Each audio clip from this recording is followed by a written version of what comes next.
kembalinya Baitul Maqdis. Jadi seringkali kembali, diambil lagi, direbut lagi, dipantai lagi, diambil lagi. Nah, yang terjadi di bulan Rajab ini dikala pasukan Muslim dipimpin oleh Salahuddin Al-Ayyubi.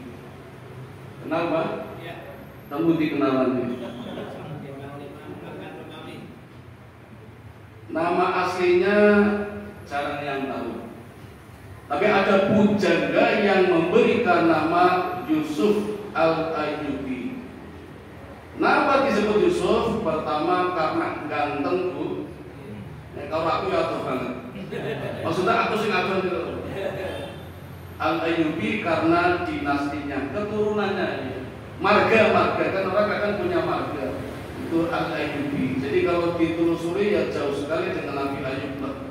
Saya belum menelusur ke sana. Karena ini generasinya sebenarnya nggak begitu jauh dengan kita. Lahir di tahun 1117. Wafat di tahun 1198 pun bintang tahun. Sukunya Kurdi, lahir di daerah Irak. Sebenarnya orang-orang biasa Pak. Orang biasa Salahuddin. Saya baca komiknya sejak SD kelas 5. Dulu ada persewaan komik bayarnya Rp10 sehari. Saya nyewa itu. Salahuddin Al-Ayyubi. Julukannya apa? Singa Padang Pasir. Beliau viral itu setelah memenangkan perang salib. Perang salib yang ke-7. Kan sampai 7 kali perang salib. Perang salib pertama terjadi di tahun 1070. Gara-gara Islam tidak bersatu, pecah belah itu. Terus disebarkan hoak oleh orang-orang Romawi. Vatikan, Pak Romawi itu tokoh hoak dunia. Kalau tokoh hoak nasional di dunia, jadi dunianya hoak itu di Roma, Vatikan, kerajaan Romawi. Islam difitnah. Islam katanya sering memakan daging bayi. Islam memperkosa wanita-wanita Kristen.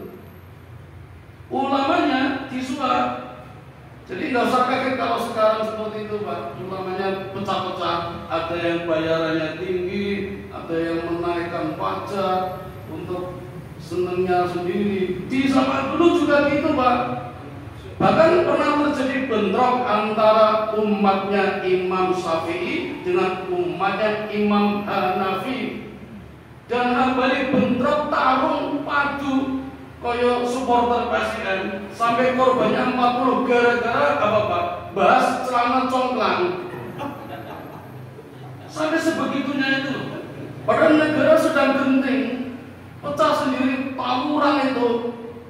Jadi jamaahnya Imam Syafi'i sama Imam Hambali tawuran, yang meninggal 40 gara-gara kapal congklang. Saya jadi curiga nih. Saya sering dapat kiriman hadis Bapak Ibu. Hadisnya itu kalau menurut saya mendingan nggak usah dibahas. Ada persoalan yang lebih penting daripada itu, yaitu negara. Itu hadisnya, maaf Bapak Ibu. Hadisnya itu ngapunten ya. Misalnya ya, apa hukum memakai celana dalam ketika sholat? Iya penting, tapi kan ada yang lebih penting lagi, negara itu loh Pak. Kita itu terjebak di situ karena kan orang ini mikir negara loh Pak. Terus ini romnya benar loh Pak. Nah, kita tuh dijajah Bapak Ibu. Kita mau lepas dari itu loh. Jadi akidah kita merasa benar, tapi kok pecah-pecah tidak bersatu, berarti akidahnya salah. Kalau akidahnya benar, nggak mungkin pecah belah. Nah, jadi kalau pecah belah tidak bersatu, jangan-jangan hukuman dari Allah ini. Allah memberikan hukuman karena berbeda pendapat sampai tawuran. Nggak mungkin itu barokah sampai tawuran korbannya 40 gara-gara kapal congklang itu. Itu berarti musibah itu. Kalau seperti itu, apa benar akidahnya? Ya nggak benar. Kalau akidah benar, pasti bersatu. Kan ayatnya kuntum khaira ummatin ukhrijat linnasi ta'muruna bil ma'ruf wa tanhauna 'anil munkar wa tu'minuna billah. Beriman kepada Allah harusnya akidahnya sama-sama benar maksudnya. Jadi nanti kalau di dalam mengajarkan kebaikan sama, melarang mencegah kemungkaran sama, tidak beda caranya. Jadi bersatu. Ini kok macam-macam nanti bentrok sendiri, berarti jangan-jangan akidahnya tidak benar. Karena Nah, tampilnya Salahuddin Al-Ayyubi memperbaiki itu, menyatukan umat dulu. Dan Salahuddin Al-Ayyubi itu baru viral setelah mengalahkan Kekaisaran Romawi, merebut kembali Baitul Maqdis. Sebelumnya nggak terkenal orang biasa. Cuma, nah ini mungkin ibadahnya beda dengan kita, Pak. Tahajudnya luar biasa. Tadarusnya jangan ditanya. Setiap malam beliau tahajud 1 juz. One night, 1 juz. 1 malam 1 juz. Sudah selesai? Belum. Sebelum tidur, Salahuddin Al-Ayyubi panggil ulama, suruh ngaji di depannya 4 juz, Pak. Sampai Salahuddin tertidur. Pani boten? Jadi dia sendiri 1 juz, manggil ulama, ngaji di depannya 4 juz. Jadi sehari 5 juz. Ono ulama sing belum? Niku Salahuddin Al-Ayyubi. Kekayaannya jangan ditanya, Pak. Setiap orang datang pasti tidak dikecewakan, selalu diberikan. Apapun yang dia miliki, orang datang diberi, minta uang diberi. Bahkan semakin banyak mengeluh, semakin banyak memberinya.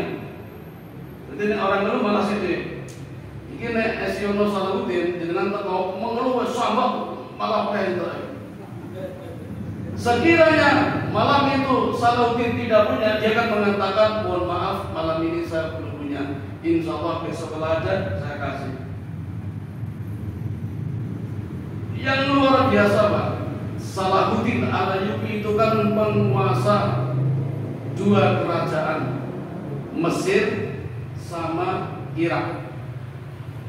Orang Irak, tapi dibesarkan di Mesir. Pemegang 2 kunci rumah Allah. Luar biasa gitu. Sugih banyak apa? Kekuasaan berada di tangannya. Tetapi ketika meninggal dunia, Pak, nggak ada orang yang tidak menangis. Tidak cuma umat Islam, orang kafir menangis, orang Kristen menangis, orang Katolik menangis, nangis semua, Pak. Yahudi menangis. Itu luar biasa.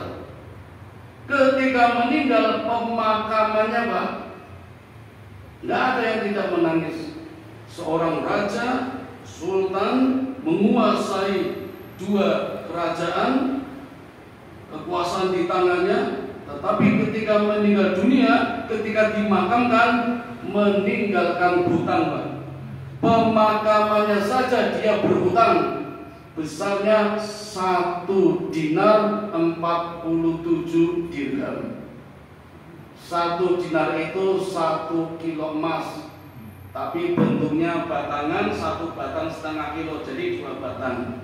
1 kilo itu pinten gram, Pak? Padahal 1 gram naik 24 karat di toko Semar sekarang 1150. 23 karat cuma 1100. Ajeng tumbas betul, Bu? Nah, ajeng tak antar, Bu. Kula perseni mangke. Nika tumbas nggih, nek ngedol turun menawa potongan. Ongkir, ongkos. Ini 1 kilo ditambah 47 dirham. Dirham niko perak. Perak niko 1 gramnya 30.000. Kalau belinya di mall 40.000, iko beli nek jual 20.000, nek boten surate, nek rama surate 5.000. Teng ketandan pasar Pringharjo niku.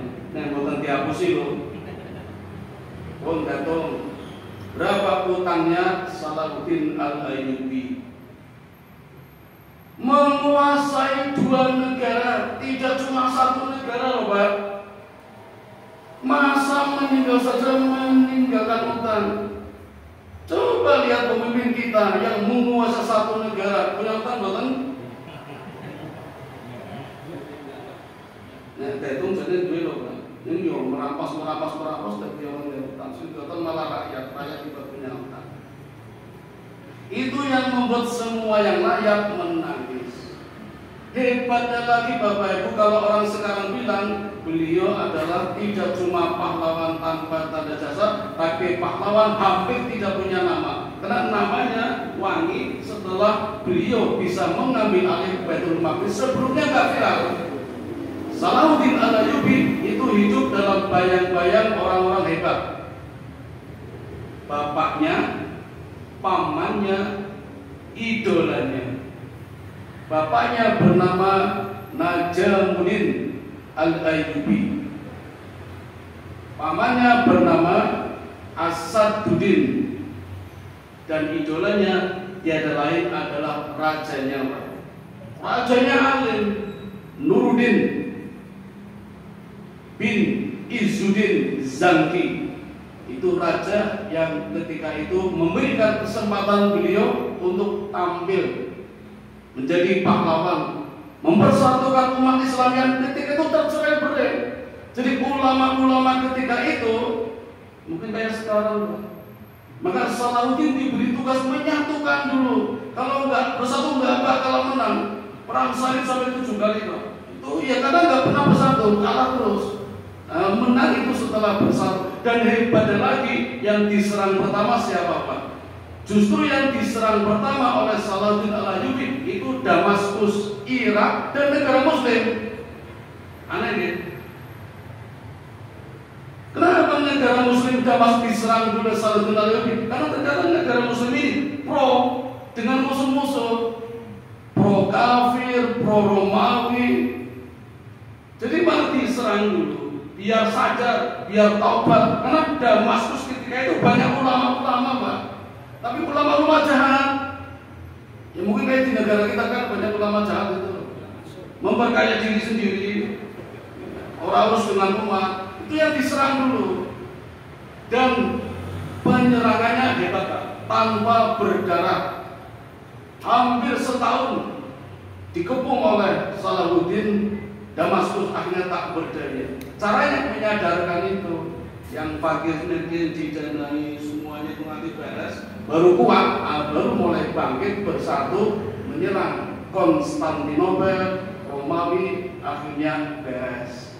Ini terjadi di bulan Rajab, kembalinya Baitul Maqdis oleh Salahuddin Al-Ayyubi. Setelah 3 orang ini tiada, bapaknya, pamannya, rajanya, beliau baru viral.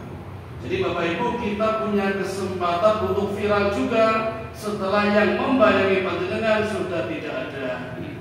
Sunnah kula mboten-mboten, Pak Uli mboten-mboten, Pak Toto dan lainnya, monggo silakan siapa yang mau tampil jadi pahlawan.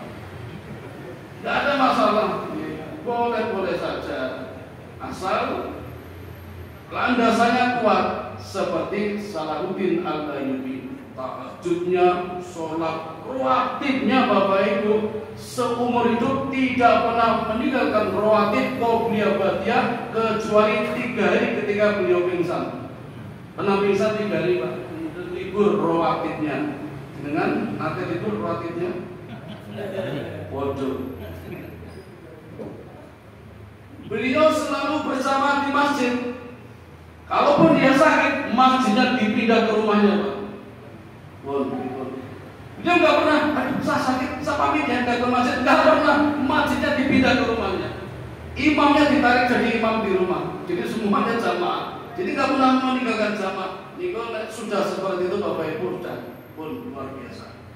Maka 2 kejadian ini Bapak Ibu, perang Tabuk dan kembalinya Baitul Maqdis, kalau saya pelajari ini, kalau saya ambil hikmahnya, ini seperti cas HP.